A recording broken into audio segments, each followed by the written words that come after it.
Palakpak para kay Jesus. Palakpak ng mga nagsasabing, in every season, the Lord deserve my clap offering. Come on! Woo!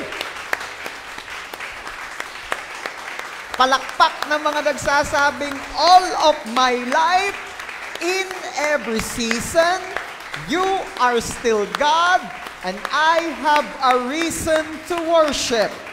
Woo! Praise God. Good morning. Pwede bang batiin mo ang katabi mo dyan ng good morning? Doon naman sa kabila, sabihin mo, magandang umaga. Balikan mo uli yung kaninang kausap mo, sabihin mo, maganda ka pa sa umaga. Yup naman. Yung isa nag-e-expect na sasabihan doon sa kabila, lumingon. Sumibangot. O, huwag kang sisibangot dahil mas maganda ka sa umaga. Pastor, lalaki ako. Magandang lalaki. Alam mo doon sa ating, if I'm not mistaken, ay Bisaya, ang mga magaganda sa kanila, guwapa. Guwapo, guwapa. O, pwede rin magandang lalaki. Okay? Sino po rito ang naniniwalang ang Diyos ay Diyos ng pag-asa?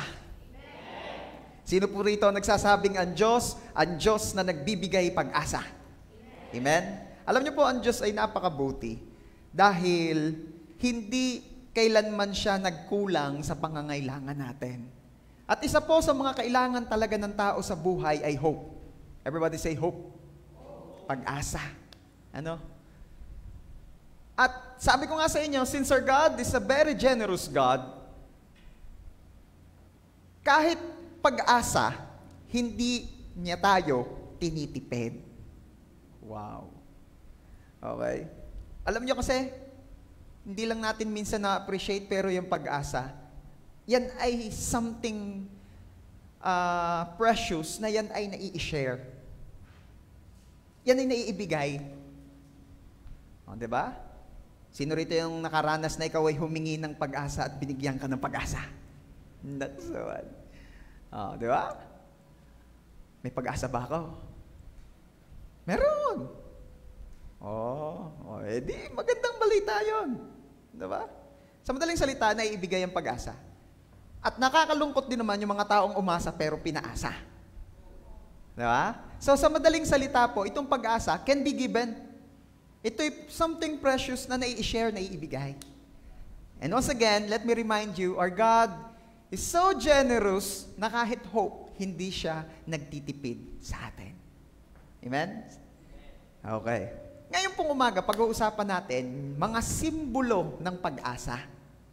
Symbols of hope. Okay? Actually, what we will talk about today ay ilan lamang sa napakaraming ginagamit ng Diyos para ipaalala sa atin na yes, may pag-asa sa buhay. Ano? Ilan lang ito, hindi ko pwedeng lahatin dahil napakadami. And maybe some of you here, mayroon din kayong kanya-kanyang version ng simbolo o mga bagay o pangyayari na ginagamit ng Diyos to remind you na yes, there is always hope in this life.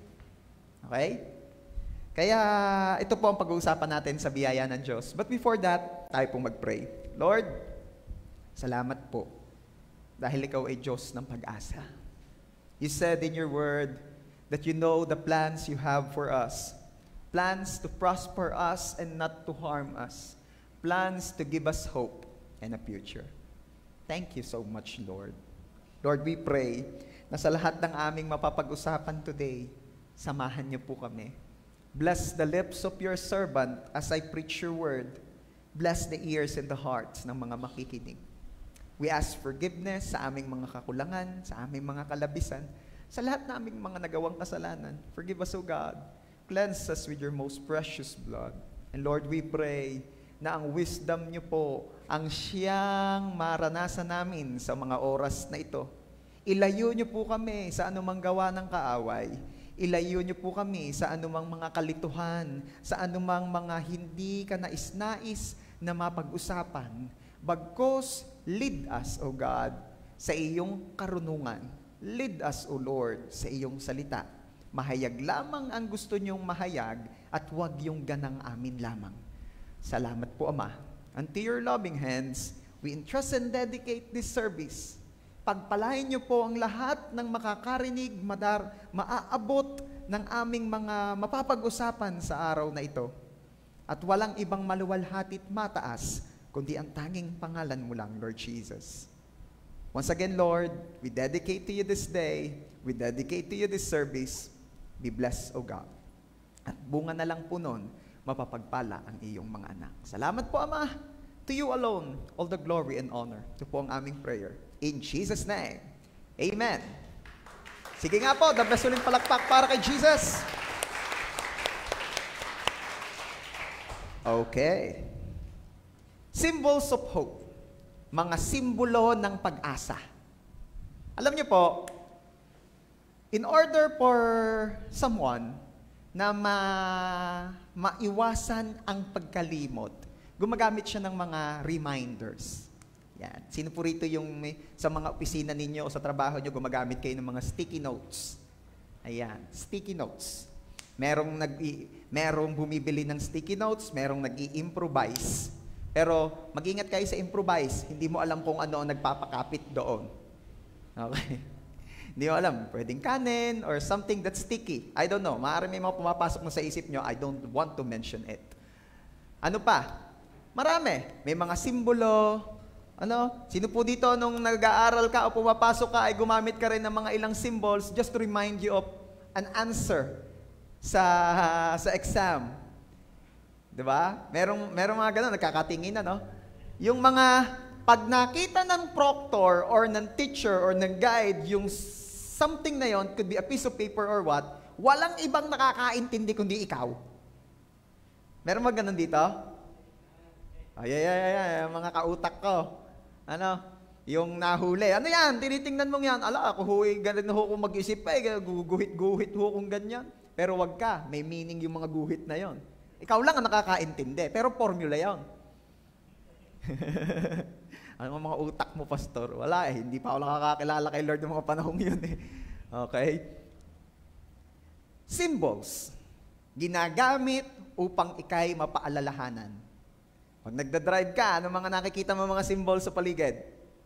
Diba? Yung mga nakikita ka at wala doong inilagay para kay malito. Inilagay yon para kay mapaalalahanan. Diba?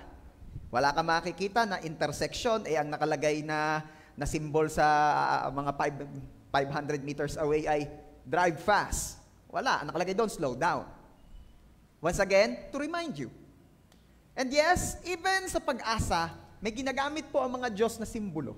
Symbols, reminders, paalala, upang lagi kang manatiling may pag-asa. Simulan natin. Number 1. Number 1, breath. Hininga. Talaga, Pastor? Sabihin mo nga dyan sa katabi mo, hininga. Doon sa dulo, lagyan mo nung hininga talaga. Hininga. Huwag ka mag-alala. Naka-face mask ka, naka-face shield pa, at siya din. Okay. Yes, the Lord is using breath to remind us that there is always hope. Talaga, Pastor? Bakit parang pag hininga ko, parang walang pag-asa? Hindi mo hininga, kundi hiningang bigay ng Diyos sa iyo. Okay? Sabi po sa Job chapter 33 verse 4, the Spirit of God has made me, and the breath of the Almighty gives me life. Sa iba pong translation, gives me hope. Keeps me going. Wow, parang ano lang ah. Ano ba yung keeps me going? Lipobitan. Hindi alam ng iba. Mga millennial, di na alam yung lipobitan eh. Red Bull. Alam niyo Red Bull? Kasi hindi niyo alam yung Red Bull eh. Yung iba kasi ang alam, yung ibang hayop na red din eh. Okay. The Spirit of God has made me, and the breath of the Almighty gives me life. Yan. Yung hininga. Everybody say hininga. Madali lang eh. Habang humihinga ka, may pag-asa. Huwag mo nga akalain na nung nawalan ka ng trabaho, nang nawalan ka ng love life, iniwan ka na kung sino mang hindi ka dapat iwan sana sa isip at puso mo. O nawalan ka ng anuman na sana ay hindi mo ine-expect at ayaw mo talagang mawala sa iyo. Hindi pa po yon end of the world. Hello? So habang humihinga ka, may pag-asa. Alam niyo po, isa sa napakahalaga at napakagandang bagay na dapat na iipagpasalamat ay ang hininga. Na dahil nga lang sa sobrang dali, sa sobrang usual, at dahil libre, madalas di natin napapansin, di natin na-appreciate. Alam niyo, may mga bagay talaga na kung hindi mawawala, hindi mo ma-appreciate. Sabi mo nga dyan sa katabi mo, kung hindi mawawala ay hindi ma-appreciate. Kaya wag mong intayin mawala bago mo ma-appreciate. Okay? Panay ang lingon doon sa katabi. Sabi naman ng isa, hindi ako mawawala. Sabi naman ng isa, kaya hindi kita ma-appreciate. Okay? Meron tayong gagawing mabilis lang na activity. Pwede bang i-hold natin ang ating breath? Pag nagsabi akong hold it, you will hold it, o sa madaling salita, pipigilan mo, kahit po yung mga nasa kanilang tahanan, At sasabihin ko lamang na breath, pag sinabi kong breath, breathe, sa kakahihinga. Pwede ba yan? Walang cheating, ha? Liars go to church, cheaters go to church. Okay, wala naman na magdadayaan dito, ha? Paghinga na nga lang, dadayain pa. Election pa ba naman? So, at the count of 3, we will hold our breath. Pipigilan natin ang ating paghinga, okay? At pag sinabi kong breathe, sa kakahihinga. Ready? 1, 2, 3. Hold your breath.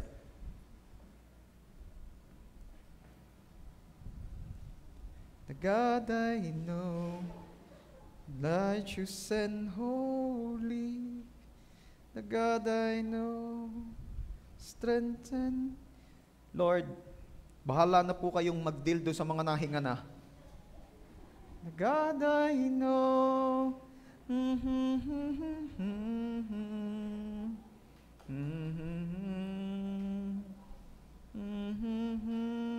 Breathe! Parang sabi ng isa, kanina ka pang nahinga. Wag ako. Okay? Bakit niyo po yung pinagawa sa amin, Pastor? Wala lang. Nakakatanggal lang antok yun? Hindi, joke lang. Nakita nyo? Kanina, unaware ka sa paghinga mo. Hello? Sino rito aware kang kumain ka? O hindi ka kumain? Aware na aware ka doon sa other activities pero most of the time, yung paghinga mo, hindi ka aware. Pero nung nawala, inaasam-asam mong marinig yung salita ni Pastor na breathe. Kailan kaya? Kailan kaya? Naku, titripan na naman kami ni Pastor. Di ba? Kaya habang humihinga ka, hindi ka dapat nawawala ng pag-asa. Hello? Ano pa sabi ko sa inyo kanina? Minsan kaya hindi na-appreciate. Una, dahil lagi nandyan, ma-appreciate mo lang pag nawala na. Pangalawa, kaya hindi na-appreciate kasi libre. Kasi libre. Lesson, may mga bagay talaga sa buhay na pwede mong ipagpasalamat kasi libre. Diba? At ang paghinga po ay hindi mo ibinabayad nor ibinubuwis. Humanda ka.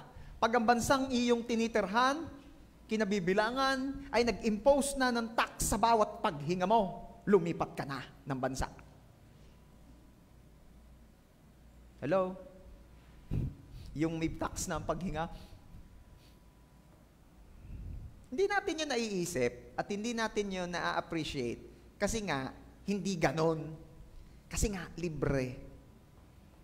Nakita ko po yung isang post ng isang netizen from Cebu na naglagay po siya ng picture kung gaano nakatindi yung sitwasyon nila doon na may yung mga sasakyang nakapark malapit sa ospital ay may mga nakakatabing oxygen tanks at doon na, hindi kasi kasya sa ospital. So doon na sila nag-admit ng sarili nila sa loob ng sasakyan nakapark malapit sa ospital.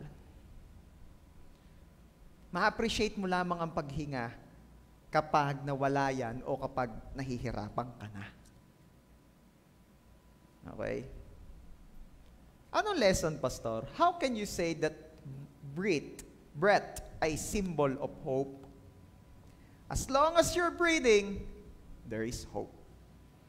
As long as you can breathe normally, there is hope.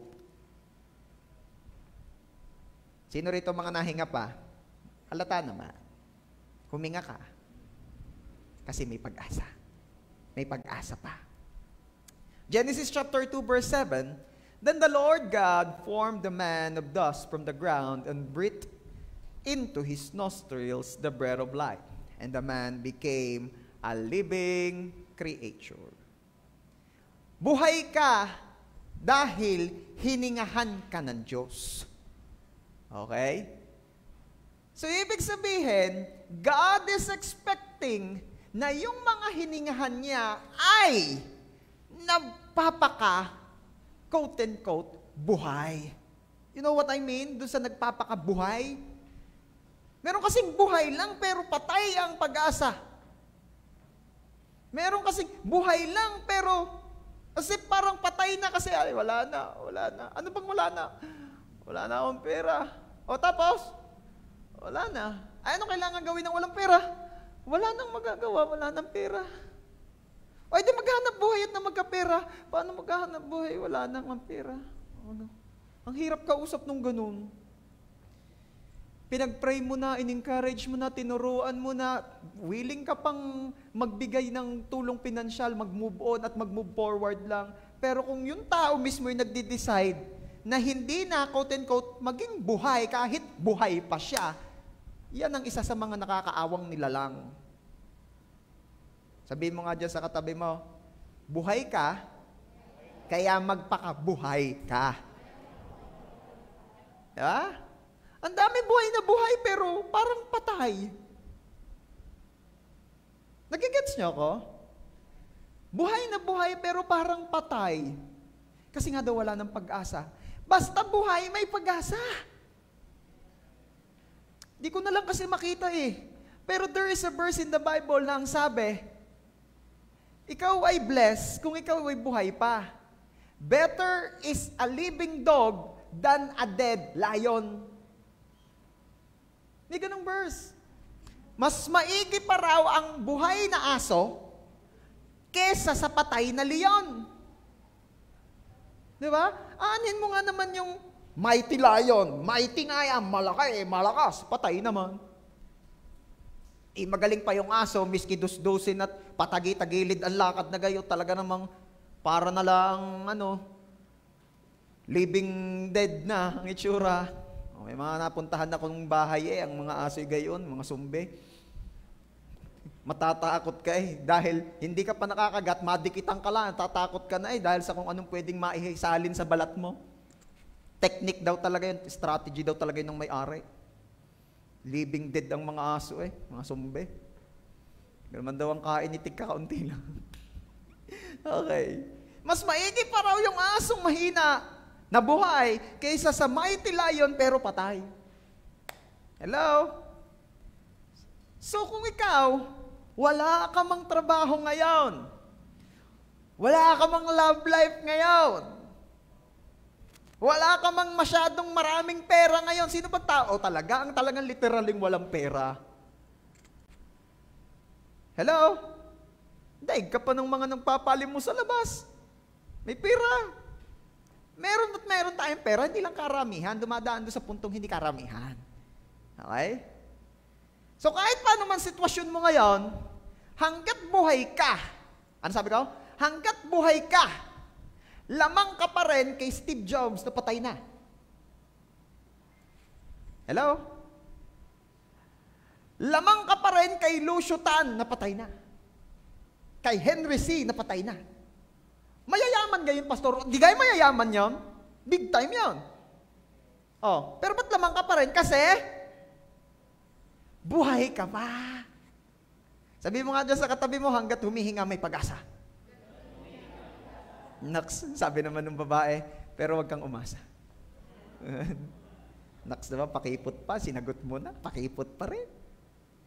Okay.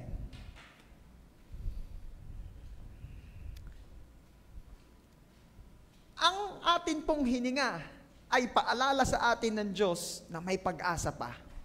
Sabi po sa Job chapter 27 verses 3 and 4, Job chapter 27 verses 3 and 4, as long as my breath is in me, the Spirit of God is in my nostrils. Nakita niyo yan?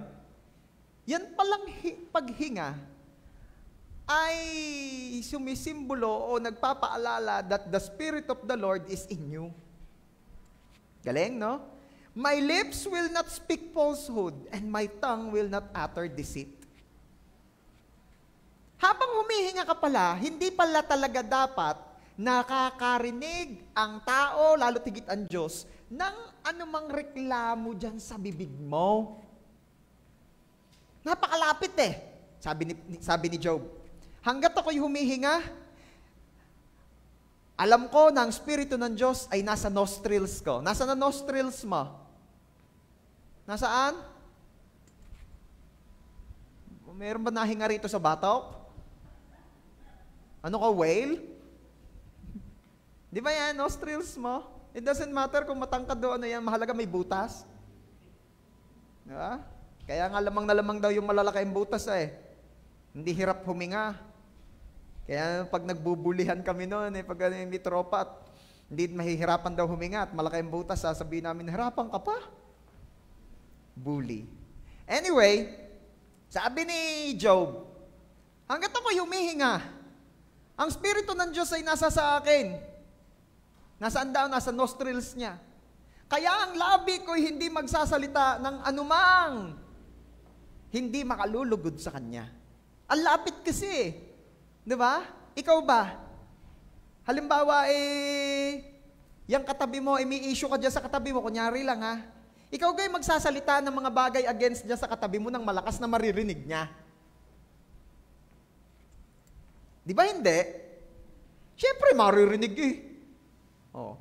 Iniisip ni Job, ang Espiritu ng Diyos nasa ilong ko dahil nahinga pa ako. Kaya rin labi ko na napakalapit sa ilong ko, hindi ko kailanman pagsasalitain ng anumang hindi makalulugod sa Diyos ko. God is expecting na hanggat humihinga ka, huwag kang magreklamo sa buhay. Ang dami-dami po kasi, kahit minsan Kristiyano na, parang pinaglihi sa daing. Daing ng daing.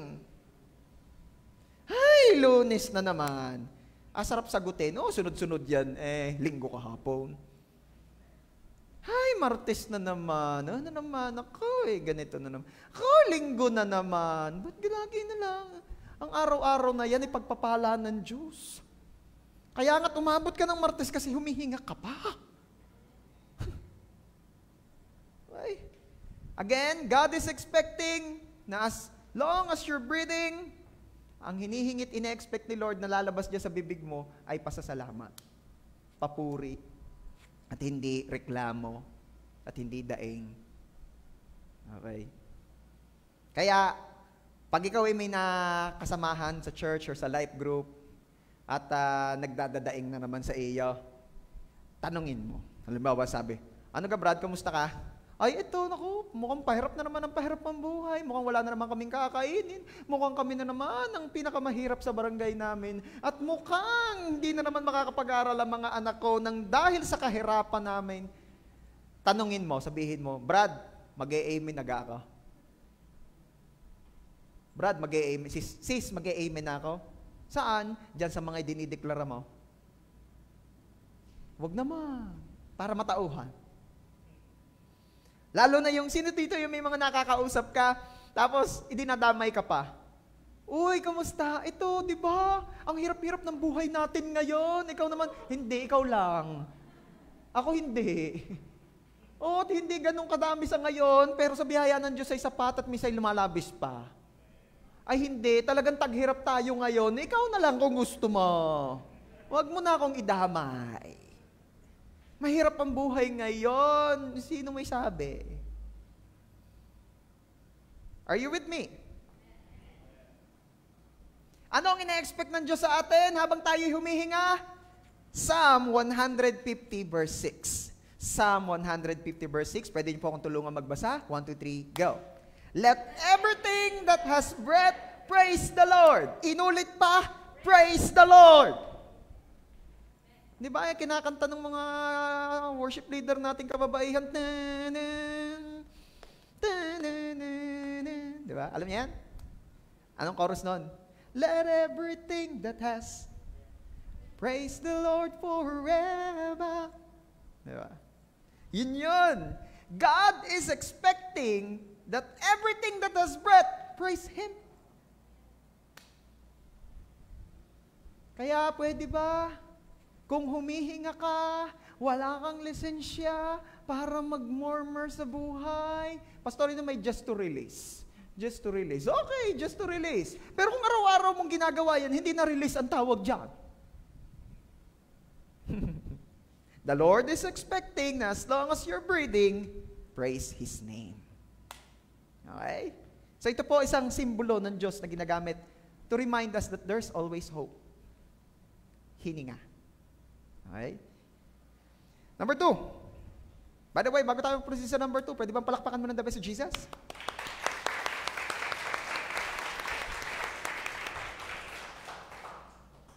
Number 2, sight.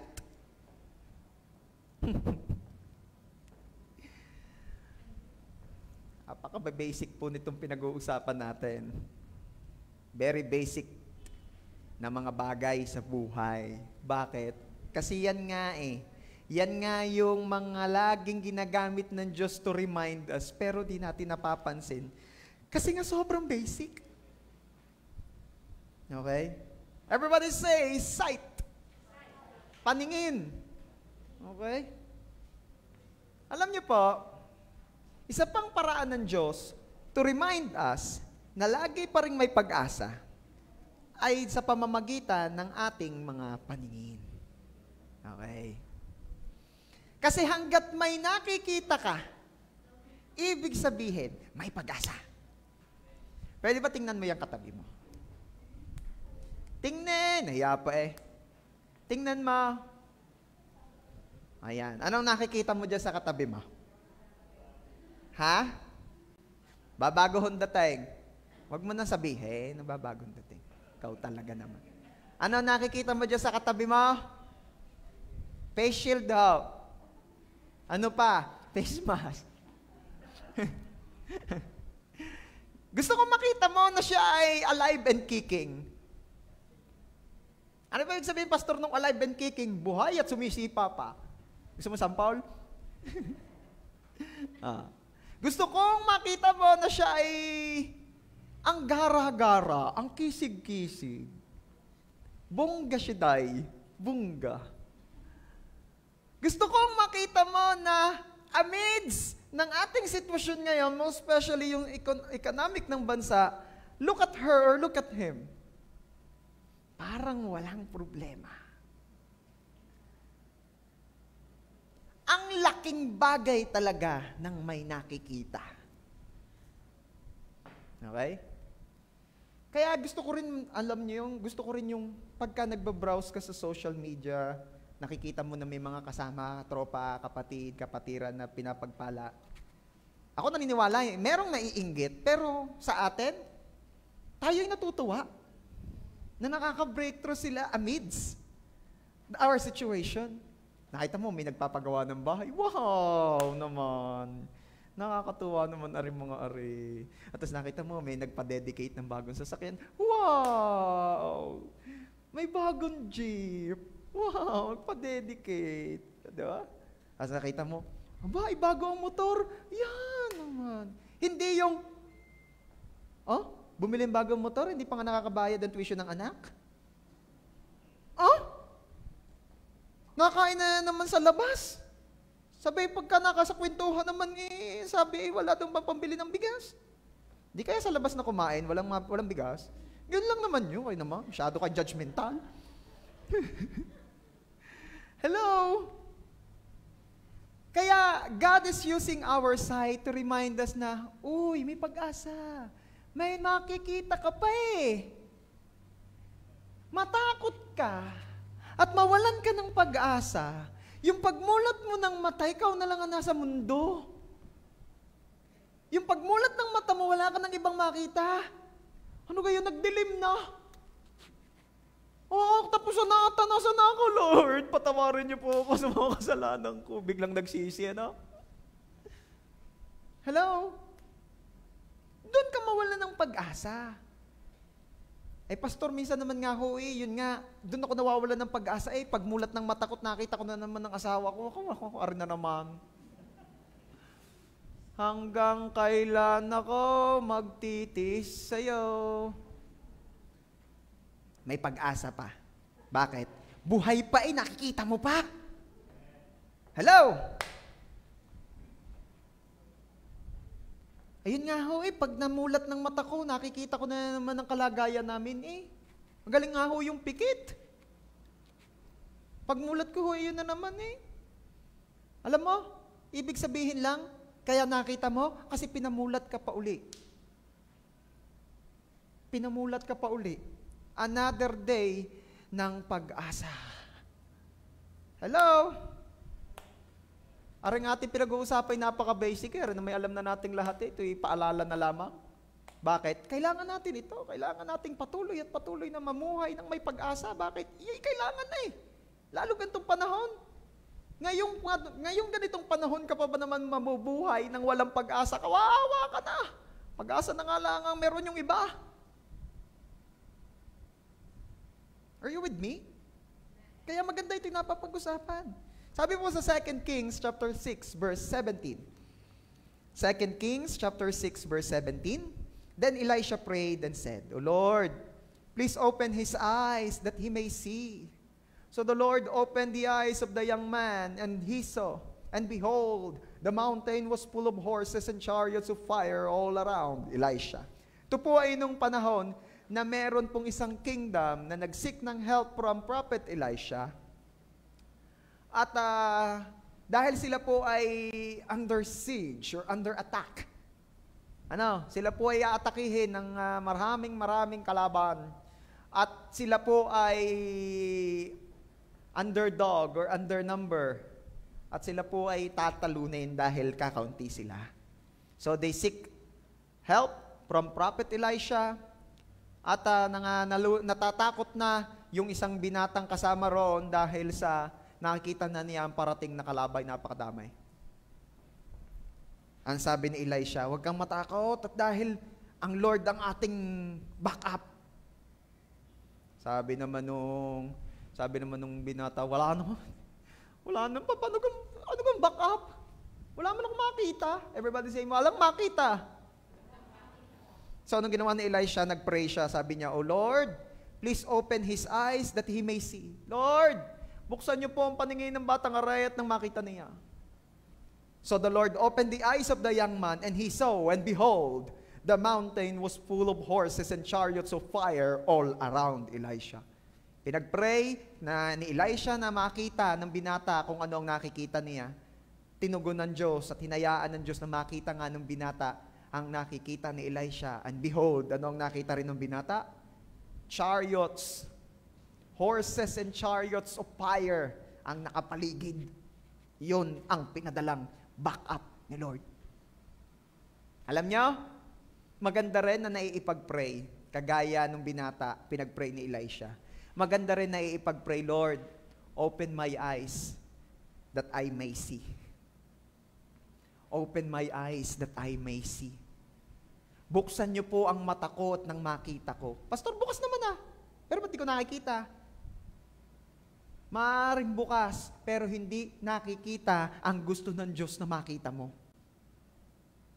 Hindi ka ba nagtataka, bakit may mga ilan na nakakapag-put up ng very successful and very good business na nakita mo na yung binibusiness naman nila ay very usual naman. I mean, hindi naman usual, pero napakasimple at kahit ikaw noon, alam mo na. Pero bakit hindi mo ninegosyo? Nakita niyo yan? Bibigyan ko kayo ng example. Sino dito noon pa alam na yung buko? A buko not is a giant nut. Diba? It's a cocoa fruit from the cocoa tree. From the coconut family. Alam niyo na yan. Noon pa naririnig niyo na yan. Yung mga natango, alam kong edad niyo. Dahil yung mga kantahang yan eh. Kasamahan ng mga mag-exercise tayo tuwing umaga. Saka yun, tong koy la. Okay. Alam niyo na noon pa ang buko. Okay. Sino po naman yung noon pa'y nakakakita na ng bote ng mineral water? Yung gaya kalalakay. Nasunod na question is, sino po ang noon pa'y alam na ang straw? Baka naman meron pang di nakakagamit ng straw. Alam niyo naman na noon pa, di ba? Pero naisip niyo na ba na yung buko ay i-shake, ilagay doon sa bote, butasin, lagyan ng straw, i-serve. May balot na tissue. Naisip niyo yun? Hindi. Pero di ba yun yung isa sa mga business nung mga around 2018, 2019, 2020, nag-click? Buko juice, buko shake, in a bottle, magkano isang ganon? Napakamahal, mahal pa sa buko. Pero matagal mo nang alam yung mga materials na ginamit, pero ba't di mo naisip, i-business? Ba't hindi mo nakitang i-business? The next question is, bakit nakita nung mga nag-business no? Because the Lord opened their eyes that they may see. Hello? Kaya napakaganda pong prayer niya. Lord, open my eyes that I may see.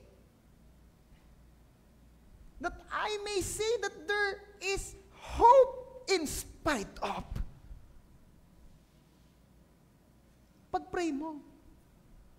Ipag-pray mo. And whenever you're encountering a life group member, a friend, a church mate na parang nawawalan ng pag-asa, pray for that person. Lord, I pray for my brother. Open his eyes that he may see that there's still hope. Hello? Hello? Yung may mga nakukuha nga, pwede bang palakpakan mo ng the best Jesus?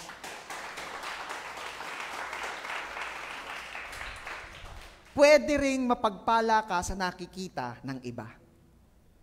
Pwede ka ring magkaroon ng pag-asa sa nakikita ng iba. Paano ko nasabi yon? Meron kasing ikaw ang nakakakita pero hindi niya nakikita, so share what you can see. Hayaan mong yung paningin mo ay magamit na instrumento ng Diyos na pagpapaalalang may pag-asa sa iba na hindi nakakakita ng nakikita mo. Nakikita niyo? Oh, yun. Diba? Paano po yun, Pastor? Sabi po kasi sa Matthew chapter 15 verse 14. Matthew chapter 15 verse 14. Leave them. They are blind guides. If the blind lead the blind, both will fall into a pit. Sabi ni Jesus, iwan nyo sila. Sila'y mga bulag na taga-akay. Sapagkat kung ang isang bulag ay aakayin ng isa pang bulag, pareho silang mahuhulog sa balon. Oh. Yung kabaligtaran naman yan ang tingnan natin. Ibig sabihin ni Jesus dyan, yung bulag, hindi pwedeng mag-guide ng kapwa bulag dahil parehas lang silang mapapahamak. Ano?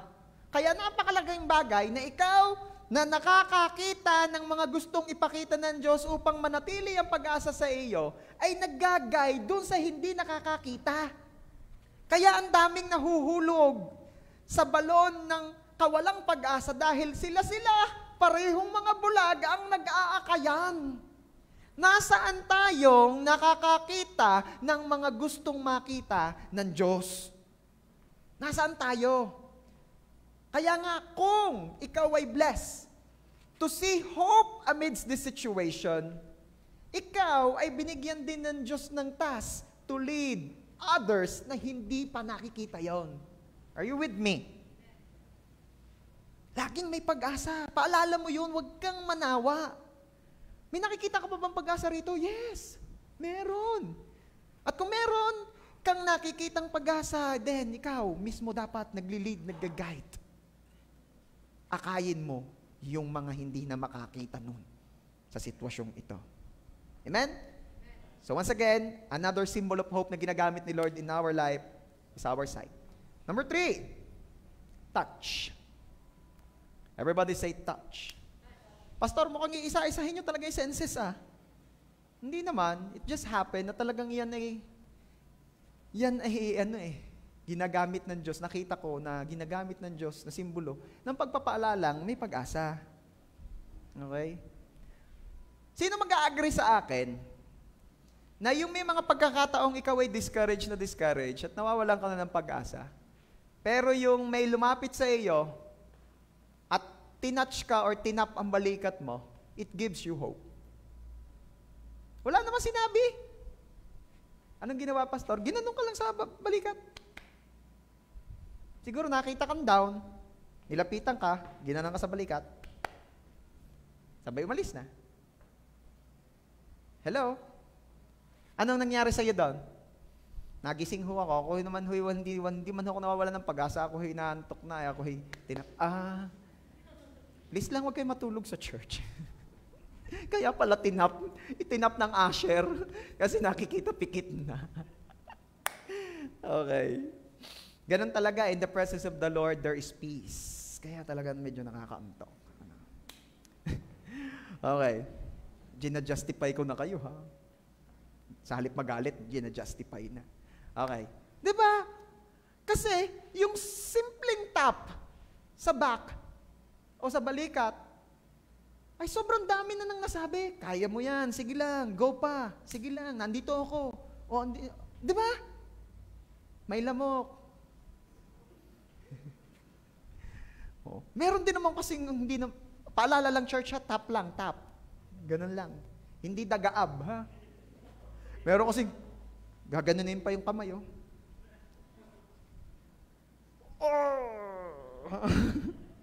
Ano kaya? Meron kasing ganun ng bate, ano? Yun ang bibikil. Ganun ng bate. Meron din namang, alam mo nyo yung pag natawa sa'yo, hahampasin ka. Meron ganun. Meron din namang tuwan-tuwa naman yung, halimbawa, boyfriend, girlfriend, ganun yung babae. Parang pakaramdam niya talaga love na love siya ng babae pag dinataga-abagan siya ngayon. Oo. Okay. May kilala akong ganun eh. Nagkikwentuhan kami, natawa sa akin, sabay hinampas ako. Pinaalalahanan nung kapatid, sabi nung kapatid, si Pas yan. Ay, sorry Pas. Dagab na eh. Huwag kayo mag-alala, hindi taga San Jose. Taga Mandaluyong po. Wala na rin sa Mandaluyong. Ayoko magbanggit ng bansa, mahahalata. Tsaka nanonood yung magkapatid na yon. Anyway, hindi ko makalimutan yung dagaab na eh. Gayon daw talaga yon. Okay. Everybody say touch. May power ang touch. Sino nag-agree? May power yan. Kaya sa mga mag-asawa, pag sinabihan ng I love you, ayos din naman. Pero yung kapag may hawak sa kamay at I love you, ibang dating. Diba? Sabi ng isang kabataan, opo, tumigil ka. Sabi po sa Luke chapter 8 verse 46. Luke chapter 8 verse 46. But Jesus said, someone touch me, for I perceive that power has gone out from me. Okay?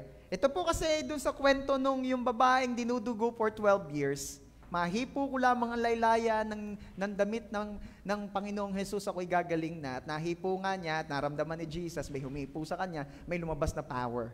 Okay? So hindi yun ang pag-uusapan natin. Kaya ako lang ito nabanggit kasi gusto ko makita na yan. Yes, there is something going on sa touch. May nangyayari sa touch. Okay? It gives you hope. Talaga, pastor? Sino po rito yung mga nakapanood na ng mga dramatic scene o eksena na kung saan yung mga kunyari, merong isang convicted at lalo na kung hindi naman siya guilty o hindi naman talaga niya ginawa yung kasalanang binibintang sa kanya. Tapos siya'y nakulong. Tapos, bibitayin. Na-imagine nyo? Bibitayin. Tapos, pinakita yung last na pagpapakita na sa mga kamag-anak doon sa bibitayin. Tapos, merong glass wall. Tapos, yung yes nakikita, yes naririnig, pero hindi man lang mahawakan yung gumaganon-ganon sa glass wall. Naku, anak ko. Ikaw nang bahala dyan, ha? Ikaw na. Alam mo, hindi man lang mahawakan. Hello? O, sino rito yung lagi mo namang nakikita sa video call, nakakausap mo naman, naririnig mo, pero Hindi mo man lang mapitik yung ilong na dati-rati ginagawa mo naman. LDR, yung mga tipong San Jose ka, tapos ang girlfriend mo ay Lipa, LDR. Ganun. O yung taga San Jose ka, tapos yung isa nasa tawid dagat, Bohol. Ganon. Dati-rati, pag magkasama kayo at nagkukwentuhan kayo, malikot yung isa, namimitik na ganyan. Ngayon, namimiss mo na yung pitik. Nakikita mo naman. Naririnig mo. Pero there is always something sa touch. Nag-agree kayo? Di ba? Meron na lalot ang language of love ay touch. Di ba? Yung sinabi ng asawa, mahal mo ga talaga ako? Magpapamasahe ka. Yun eh. Mahal mo ka talaga ako? Magpapamasahe ka. Magtatanong ng mahal eh. Di sadya naman. Huwag naman eh magtyaga pang kahit kaasim-asim mo, inatabi ako sa iyo. Ay di, mahal kita, kaya ako'y naririto, nananatili. Di ba? Gusto lang magpamasahe. Yun lang naman yun. Okay? Alam nyo, isa pa po sa nakita ko na kumbaga sinasabi ng touch ay love. Hindi, ang hirap ang hirap mag-touch ng, yung laging, paano ba sasabihin? Pag mag-express ka ng love, laging may touch. Di ba? Parang, ewan ko, sa mga boys kasi, awkward yon yung beso-beso, yung yapusan, yung awkward yon. Pero yung, alam mo yun, just to express love, just to express na, I appreciate your presence, yung peace bomb, ayan, peace bomb. Mga ganun pa. Jejeng, ano? Kaysa naman yapusan. Pero may mga kilala ko sa life group ko, very close. Talagang pag nagkikita, yapusan, nag-kiss-kiss pa sa cheeks. O kaya naman yung iniwan ko sa sala, nakaupo sa sopa, aalis ako, pagbalik ko yung mga magkakapulupot ng gayo. Nakakasisweet ng life group ko. Makita mo yung mga magkakapulupot. Naman na. Anyway, magkakapatid na kasi. Dapat magkakamukha na. Sasabihin na naman ni Arvin, lugi siya. Pasensya na.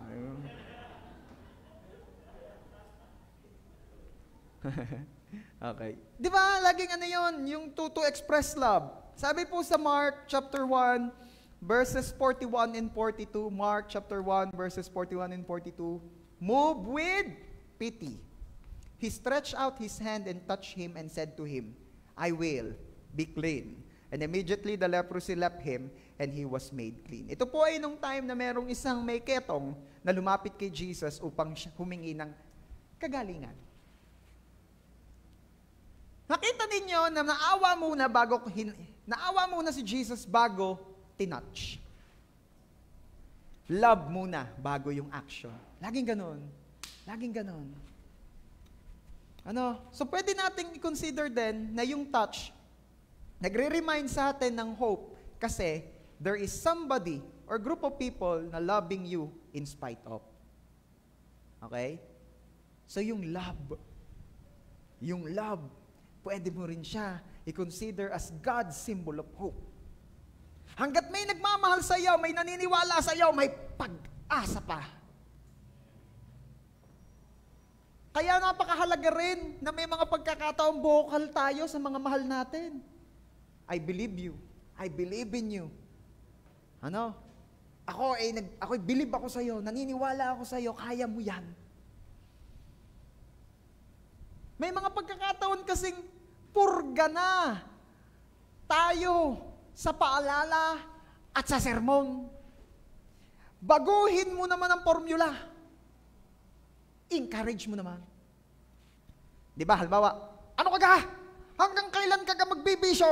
Hanggang kailan ka gagawa niya mga bagay na nakakapagpasakit ng puso ko? Hanggang kailan? Ikaw ba talaga ganyan natahagi? Ikaw ba hanggang ganyan habang buhay ng ganito? Baguhin mo naman ang formula. Dahil baka naman hindi na rin effective. Baka gayon pa rin ang gayon dahil yun ang dinideklara mo eh. Baguhin mo ang formula. Kaya mo yan. Naniniwala ako sa iyong mapapagtagumpayan mo yan. Hindi ka naman dating ganyan. Kaya mo yan. Maaayos natin to. Maaayos mo yan. Naniniwala ako sa iyo. Para yung tao, tumatanggap siya ng hope kasi nakikita niya na amidst ng lahat ng kanyang ginawang kabaitan sa buhay, may nagmamahal pa rin sa kanya. Isang matinding dahilan para magpatuloy, isang matinding dahilan para manatiling may pag-asa. Nariyan pa kayo? Sige nga, bigay mo yung the best na palakpak para kay Jesus. Baguhin mo yung formula, kapatid. Baguhin mo yung approach. Alam ko naman din na minsan kaya natin ininanag, kaya natin inaaway, kaya natin sinasabihan ng mga ganun. Kasi we love them. We are caring for them. Concerned tayo. Pero minsan kasi, the way we talk to them, hindi makita yung care and concern So baguhin mo ang approach. Naniniwala ako sa'yo. Kaya mo yan. Huwag kang susuko. Huwag kang magpapadala. Huwag mong hayaan. Huwag mong isiping ganyan ka na talaga. No, I believe in you. Ako, ang mga anak mo, ang pamilyang ito ay naniniwala sa'yo. Kaya mo yan. Magkakapag-asa yung tao. Hindi lang naman ang touch. Laging literal na touch Your words can touch. Your encouragement can touch. Your approach can reach out. Kasama yan sa touch. Nare pa kayo? Ano pa? Number 4. Smell. Smell. Yan palang amoy ay ginagamit din ng Diyos to remind us. Actually, talaga namang yung amoy ay ginagamit ni Lord. Ginagamit sa ating buhay to remind of something. Pag may naaamoy kang sunog, anong pinapaalala sa iyo? Yung sinaing mo. Hello? Meron dito, magagaling magluto, pero magagaling din sa kwentuhan, kaya pag napakwento, husay na ang niluluto. May kilala kayong ganon? Ako po, pastor. Di ba? Ano pa? Pag mabaho ang hininga, ibig sabihin ay, anong nakalimutang mag-toothbrush? Maniwala kayo sa akin, kung walang problema sa ngipin o sa loob ng sistema, kahit kahit makalimot ng once or twice mag-toothbrush, hindi man nabaho ang hininga. Pero kung may sira ang ngipin, kahit mag-toothbrush yan, maniwala ka sa akin, segundo lang may amoy na yan. Ano naman pa, simple pa, nahinga sa face mask. Okay. So, ibig sabihin, yung amoy, miski hindi magandang amoy, ay ginagamit to remind us of something. Di ba? Di ba? Pagpasok mo sa bodega, amoy patay na daga. So, warning na meron nang namamatay na daga doon, so baka may nanganak ng daga doon, kailangan mo na linisin yung bodega. Hello? O kaya naman, pagbukas mo ng pito, amoy nasusunog na goma, anong gagawin mo? I-check mo na agad yung mga saksakan, di ba? Tinitingnan mo na yung asawa mo. O bakit pastor, saksakan ng pogi? Saksakan ng ganda. Merong bumebenta, merong hindi. What I'm trying to say, kagaya siya ng breath, na kung may naaamoy ka, ibig sabihin may pag-asa. Marami kasi nagsasabi rin na alam niyo yung term o narinig niyo yung term na nakakaamoy ako ng opportunity. Maglalapit kayo doon sa mga taong ganun, yung magaling makaamoy ng opportunity. Ano ga pastor ang example noon, yung tayo na sa kapitbahay, bakit? Amoy ko na kalderita Hindi yan. Magaling makaamoy ng handaan yung iyong sinasabi. Ang sinasabi ko ay yung amidst the situation, nakakakita siya ng mga opportunities to be blessed. Hello? Ako'y tuwan-tuwa doon sa mga nakita agad nila yung opportunity ng magandang business sa pagdi-deliver. Kasi nga ang tao naka-lockdown, etc. Alam niyo yun? Yung mga nakauna, super blessed. Di ba? Ano pa?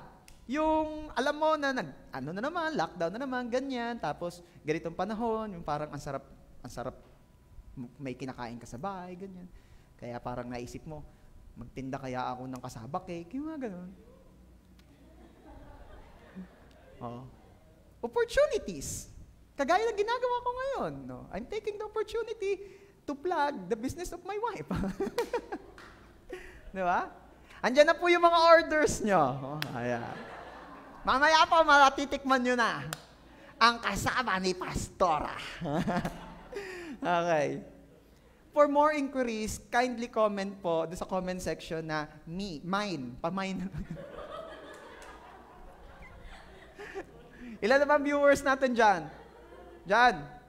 Ilan viewers natin? Dami? Dami nyo dyan, walang makasagot sa akin. Ha? 23. Oh. 23,000. Woo! Yung 23,000, walang minors. Anong ginagawa nyo dyan? Tambay. Kanino linya yan? Kilala nyo yan. Sikat na ngayon yon. Ang galing-galing nun. Benta lagi siya. Alam nyo, pinapanood namin mag-asawa yon, hindi para umorder, kundi para ma-entertain. Dami-dami daw ng 5K. 5K viewers, walang minors. Ano yung gagawa nyo? Tambay! Sumikat na eh. Hindi nakakabenta pero nagkaka-income dahil sa dami ng viewers. Nagkakaroon ng advertisement yung kanyang page. Anyway, yung mga ganun, nakaamoy ng opportunity, magsasama ka doon. Tanong-tanong ka, hindi yung lagi kang mumukmok sa bahay at lagi ka na lang, wala akong trabaho. Oo nga, ano ginagawa mo? Nagmumukmok. Bali kung may magsusweldo sa iyo, $5 per hour, magmukmok ka. Wala namang ganun eh. Sabi mo nga dyan sa katabi mo, walang sweldo sa pagmumukmok. Oh. May kilala akong ganan, ang sabi ko, may pera ka pa? Oo. O ayan, gumawa ka ng hot cake. Lagyan mo ng margarine, burburan mo asukal, ilako mo. 200 pesos, madami ng pancake yun. Pag ikaw may 1 kilong harina at 2 kilong palsa, joke lang yun, ano ko naman yung hangin na lang. Unang kagat, hangin lahat. Pancake ni Kuya.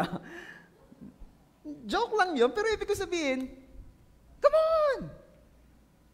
Mangamoy-ngamoy ka din naman ng mga papagkakitaan. Huwag naman laging self-pity. Wala na po akong pag-asa. Wala akong pag-asa. Tagay na lang, walang pag-asa. Ako ginayayamot doon sa gayaw. May pag-asa. Mangamoy-ngamoy ka dyan. Nang pwedeng pagkakitaan para ikaw ay maka-move on, maka-forward ka sa buhay. Okay? Ano pa?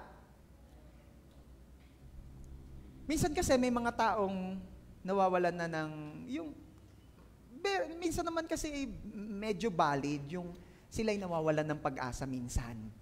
Kasi nga naman sa kanilang sitwasyon. Yung ganamang hindi nakakalabas ng bahay kasi may sakit, may deformities, so on and so forth, diba?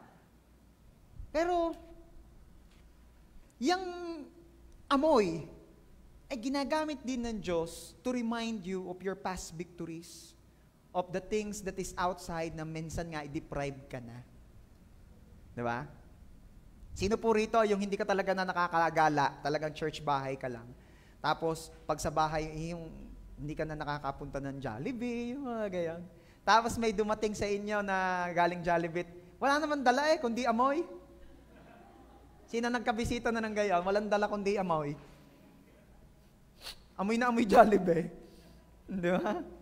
Meron po nangyaring ganun sa Bible Hindi rin nakakalabas, tas may dalang amoy yung dumating. Genesis chapter 27, verse 27.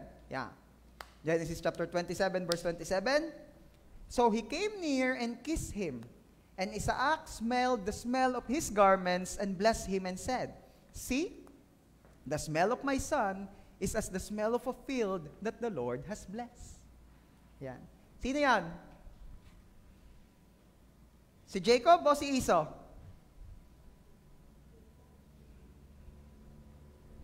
Ay, nako. Pero pag Korean ang tinanong ko sa inyo, malamang kilala nyo. Si Esau. Bakit? Amoy, bukid. Si Jacob ba, anong amoy? Pastor, meron ka sa Bible noon? Hulaan nyo. Ano ang amoy ni Jacob? Kung si Esau ay amoy bukid, si Jacob ay amoy Johnson & Johnson. Bakit? Mama's boy. May Johnson & Johnson na ba talaga doon, Pastor? Joke lang yun. Pero yung mga mama's boy, amuyin nyo yan. Amoy Johnson & Johnson, may dyaryo pa sa likod. Para hindi mapawisan. Okay? Huwag na mag-mention ng pangalan. Okay. Ano ibig sabihin dito? Si Isaac po nung time na yun, nakaratay na, matanda na, malabo na nga ang mata. Kaya nga nalinlang ni Jacob. Hindi na siya nakakalabas. Pero nung inamoy niya, naamoy niya ang kanyang anak, anong sabi? See, the smell of my son is as the smell of a field that the Lord has blessed. Naalala niya nung kanyang kalakasan na nung siya ay nagpa-farming din, and naalala niya how the Lord blessed his farm. You can see how God uses scent or smell to remind you of your past victories. You can see how the Lord used the scent or the smell to give you hope again. Di ba? Kaya God is so good that He uses so many things to remind us that there is hope. Lastly, number 5. By the way, yung verse muna natin, yung last verse na number 4. Psalm 115 verse 6. Psalm 115 verse 6. They have ears but do not hear, noses but do not smell. Okay? Kaya mapalad ka kung ikaw ay may pangamoy. Nakakatakot pag walang pangamoy. Maganda yung may nag-i-interview dyan sa pinto ay, may pangamoy ka, may panlasa ka. Kasi pag wala nung dalawa, humanda ka, hindi kita papapasukin. May naka-ready na rin kami sa swab dyan. Talaga, Pastor, meron taga-church na marunong mag-swab? Yes. Walis ting-ting.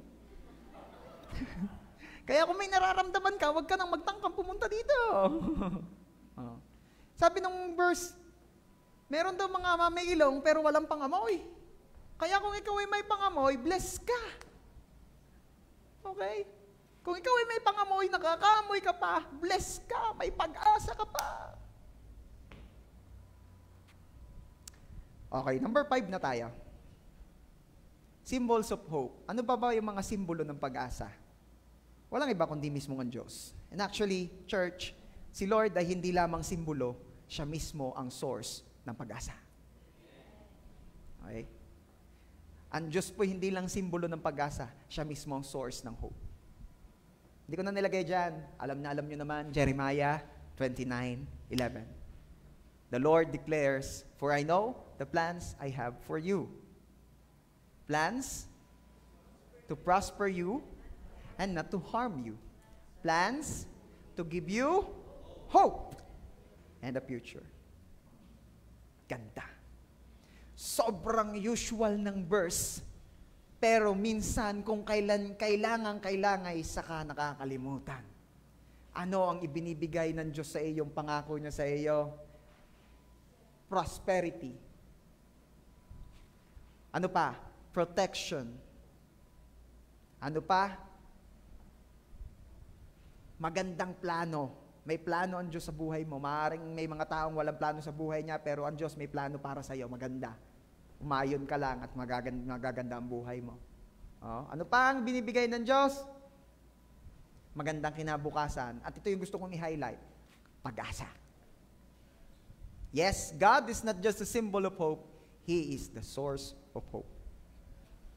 Makikita ninyo sa Bible, merong isang linya na ang dalas-dalas ginagamit ng mga men and women of faith.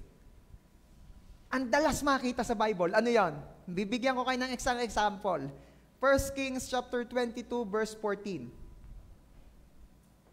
1 Kings chapter 22 verse 14, "But Micah said, As the Lord lives, I will speak what the Lord says to me."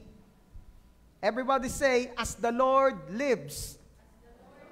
Ano ba sa Tagalog yan? habang ang aking Diyos ay buhay. Everybody, sabihin nga natin, habang ang Diyos ko'y buhay. Di ba? Napansin nyo rin yan as you read the Bible? Ang hilig ng mga men and women of faith na i-quote yung linyang yan, habang nabubuhay ang Diyos ko. Remember, sinabi rin niya nung balo, doon sa kwento ni Elias, habang ang Diyos ay buhay, nalalaman niya na wala na akong maibigay sa iyong tinapay. Diba? Yan yung mga linyahan eh. Oh. Bakit? Anong ibig sabihin nito? Ba't ko ito hina-highlight sa inyo? As the Lord lives, habang ang Diyos ay buhay. Kasi po, ito po yung kino-quote nila bilang pagsasabi o bilang pagpapaalala na itong aking sinasabi o itong aking sinasabi sa iyo, yung information o itong aking intention na binabanggit sa iyo, ito yung gagawin ko kasi hanggat buhay ang aking Diyos. Parang ganon, parang ito ay, ano bang word? Ano bang term? Ito ay parang guarantee. Guarantee na maaasahan ko ba talaga na hindi mo ako iiwan hanggat nabubuhay ang aking Diyos? Oh, ay bakit ang tinding guarantee nito? Kasi, hindi naman mamamatay si Lord. Hindi naman mamamatay si Lord. Hindi mawawala si Lord. Okay? Kaya kung meron din lang guaranteeing titibay, ay ito ang pinakamatinding guarantee. Yung hanggat nabubuhay ang Diyos. Okay. Bakit ko ito binabanggit sa inyo? Mas madali, at alam ko yung iba may idea na. Hanggat ang Diyos ay buhay, may pag-asa.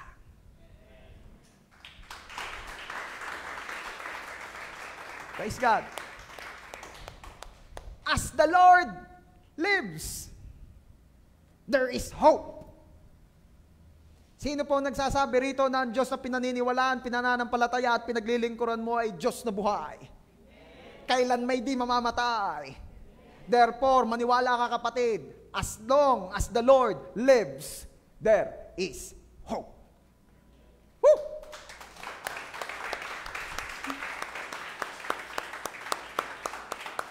Kanina, habang may buhay, may pag-asa. Ngayon, mas tataasan mo na yan. Hanggat ang Diyos ko'y buhay, may pag-asa. Tindi na to. Ang prayer ko, to'y masambot ninyong lahat eh. Kasi ang grabe ng revelation nito sa akin. Kasi, pag ang pinagbasihan mo, yung mundo, at lahat ng naririto, ano sabi ng Bible dyan? Lilipas at mawawala. Isa lang ang mananatili, ang Diyos. Kaya kung ang paghuhugutan mo ng pag-asa ay kung hanggat nabubuhay at hindi nawawala ang Diyos, kapatid, napakatibay ng pinaghuhugutan mo ng pag-asa.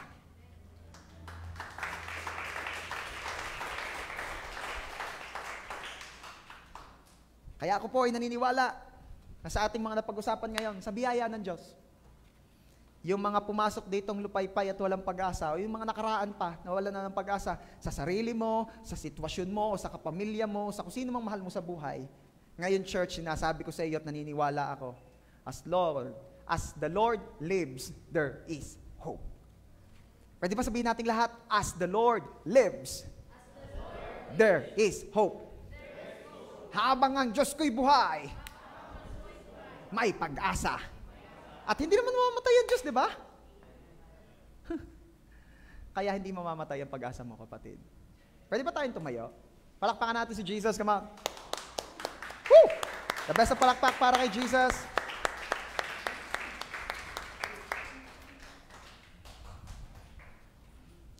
Let me quote to you once again, Jeremiah 29:11. Lagi mo naririnig, lagi mo kino-quote, pero this time, hayaan mo. And I also pray that as I declare this verse, the Lord will open your eyes that you may see. Whew. God is here. His presence is here. Once again, let me declare to you Jeremiah 29:11, and as I declare it, I will also pray in my heart and in my mind that the Lord will open your eyes that you may see. That the Lord will open your ears, that the Lord will open your heart, your mind, that you may understand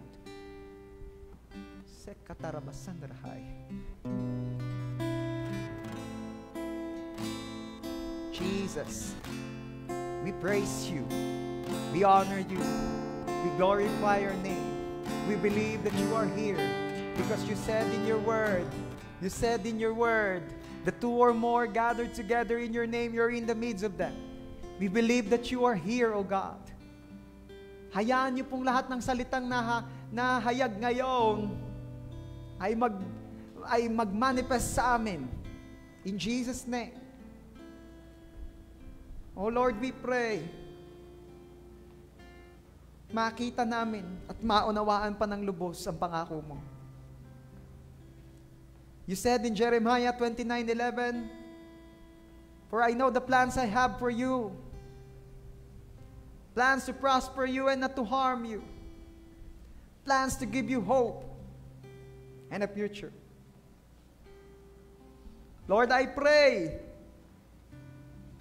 sa lahat po ng mga anak mong nangangailangan ng renewal ng pag-asa sa buhay, remind us, O God, that as long as we live, and as long as you live, O God, there is hope. There is hope. God, the source of hope. Lord, I pray, punuin niyo po ng pag-asa ang puso at isip ng iyong mga anak right now. In Jesus' name. Once again, Lord, we pray. Abba, Father, we pray in the name of your Son, our Lord Jesus. You are the source of hope. Punuin niyo po ang puso, ang isip, ang buhay ng iyong mga anak ng pag-asa ngayon. And if you believe that the Lord is pouring out hope in your life right now, raise up your hand. Raise up your hands towards heaven and receive hope that comes from the Lord. Hope that comes from the Lord. Strength arise as you wait upon the Lord. Those who will wait upon the Lord shall renew their strength. Yung mga nanlupaypay na dahil sa kawalan ng pag-asa, the Lord is renewing your strength right now. In Jesus' name.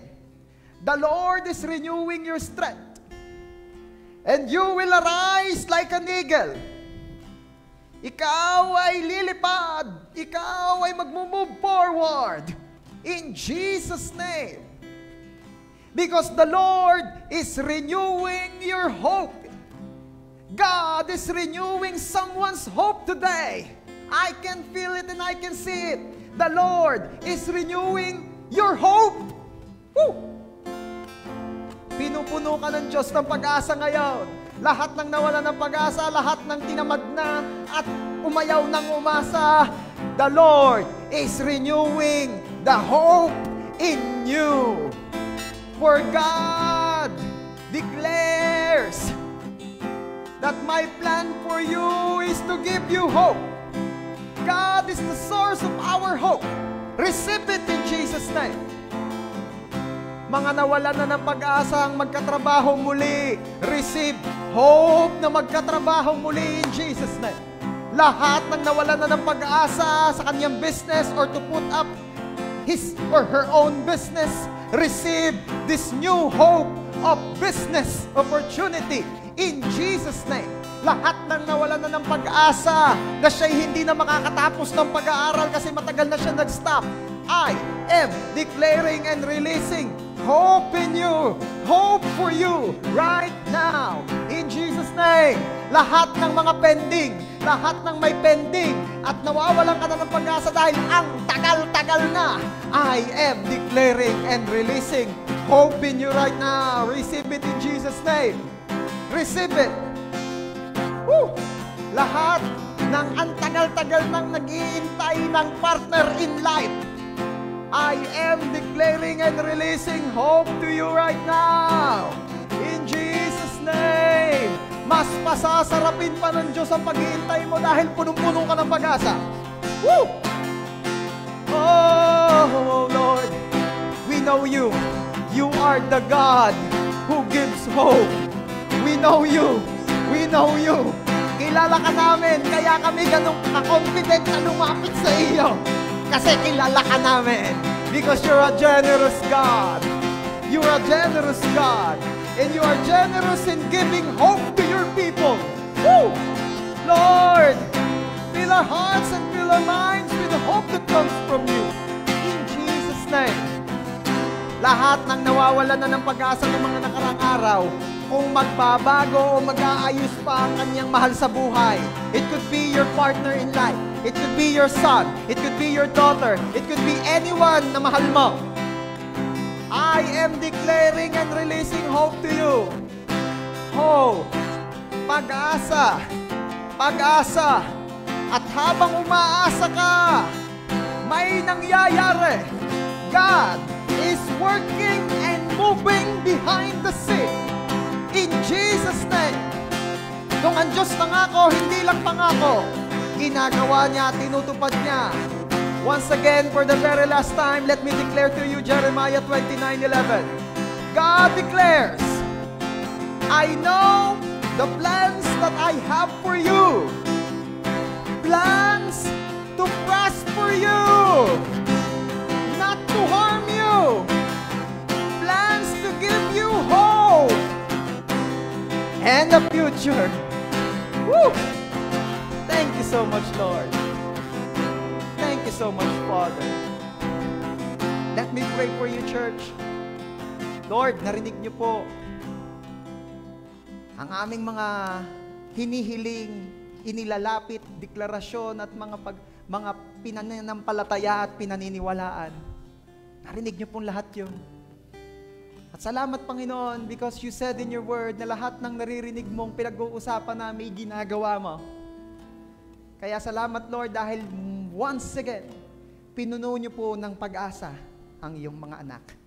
At salamat, Lord, kasi hindi kami umaasa sa wala. Ang inaasahan namin ay ikaw. And we know you, Lord. Ikaw ay action God. Ikaw ay action Lord. Kung may action man, may action woman, ikaw ay action God. Kaya naniniwala kami, Lord, na as we put you in our situation, as we put the strongest being in our situation, alam namin, Lord, may magbabago, may mangyayari, may magaganap, may maaayos. In Jesus' name. Thank you so much, Father. To you alone, all the glory and honor. Ito po ang aming prayer. In Jesus' name. Amen. Praise God. Sige po, makakaupo na po tayo.